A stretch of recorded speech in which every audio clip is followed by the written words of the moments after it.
150 বছর পরে নাকি সুপার এল নিনো আসছে বাংলাদেশে। তাই ডাক্তাররা বলছেন ওই সময় যেন আমরা পাতলা ঝোলের তরকারি খাই। তাহলে এই তরকারিটা দিয়ে শুরু হয়ে যাক। প্রথমে আমি কড়াইতে তেল দিলাম, তারপরে চিংড়ি মাছ দিয়ে দিলাম।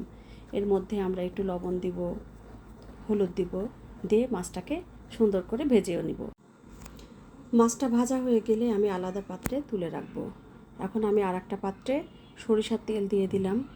এর মধ্যে আমি রাঁধুনি ফোড়ন দিচ্ছি সামান্য একটু, আর কালো জিরা ফোড়ন দিয়ে নেব।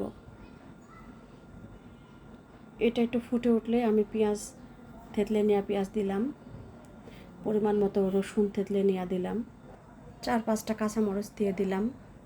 এখন আমি পরিমাণ মতো লবণ, একটু সামান্য আদা বাটা, হলুদের গুঁড়া সামান্য দিবেন, ধনিয়ার গুঁড়া আর জিরার গুঁড়া, এটা ভালোভাবে এখন কষিয়ে নেব।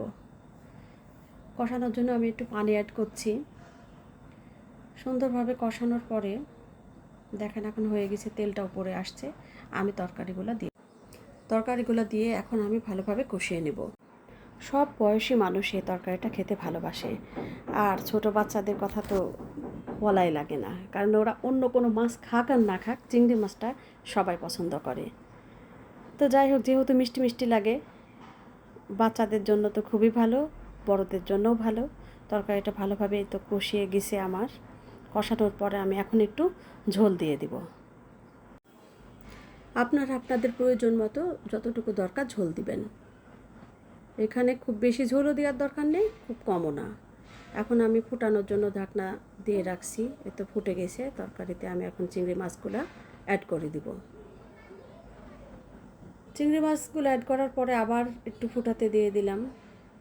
এই তো আমার তরকারি প্রায় ফুটে এই তো শেষ, ফাইনাল লুক দেখেন। খুব বেশি ঝোলও রাখিনি, খুব কমও না। আপনারা লবণ চেক করে নেবেন।